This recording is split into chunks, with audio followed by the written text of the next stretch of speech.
जमीन व्यवहार रद्द करण्यासाठी पार्थ पवारांच्या कंपनीला 42 कोटी रुपये भरावे लागणार। रजिस्ट्री ऑफिसची पार्थ पवारांच्या कंपनीला नोटीस।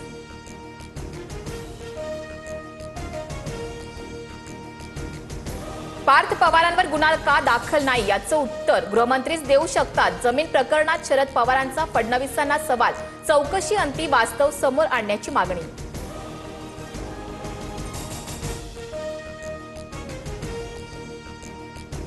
जमिनीचा व्यवहार करणाऱ्यांवर गुन्हा दाखल, कारवाई नियमानुसारच कुणालाही वाचवण्याचा आमचा प्रयत्न नाही।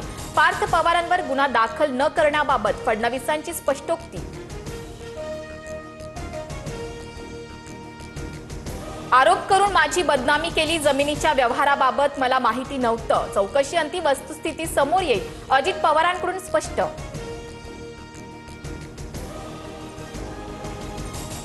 पुणे जमीन व्यवहार प्रकरणातील आरोपी शीतल तेजवानी 300 कोटी घेऊन परदेशात गेल्याची शक्यता। शीतल तेजवानी गायब असल्याने वादग्रस्त जमीन व्यवहार रद्द होऊ शकत नसल्याची माहिती।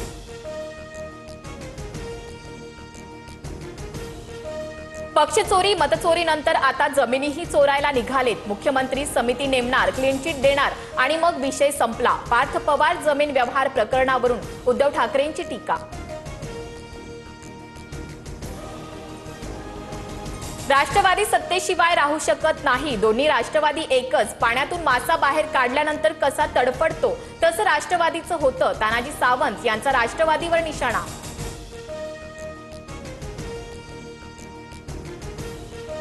दोस्तीत कुस्ती नको, राष्ट्रवादीवर टीका करताना आपलं अज्ञान दाखवू नये, सूरज चव्हाण यांची तानाजी सावंतांवर टीका।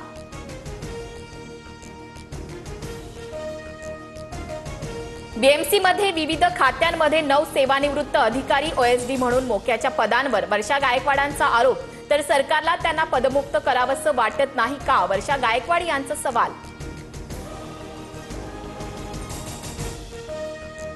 पालिका निवडणुकीच्या रणनीतीबाबत राज ठाकरेंची बैठक घेणार।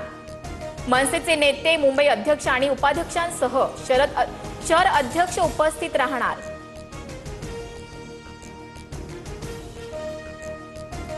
डोंबिवलीत ठाकरेंच्या शिवसेनेला भाजपकडून मोठा धक्का। रवींद्र चव्हाणांच्या उपस्थितीत ठाकरेंच्या सेनेचे जिल्हा प्रमुख दीपेश म्हात्रेंचा भाजपात पक्षप्रवेश होणार।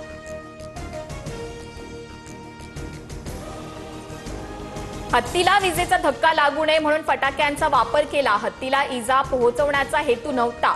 सिंधुदुर्गच्या सावंतवाडीतील व्हायरल व्हिडिओवर वन विभागाचं स्पष्टीकरण। ऑस्ट्रेलिया विरुद्धच्या शेवटच्या T20 सामन्यावर पावसानं पाणी फेरलं। 5 सामन्याच्या T20 मालिकेत भारत 2-1 न विजयी। दमदार कामगिरीसाठी अभिषेक शर्माला मालिकावीर पुरस्कार।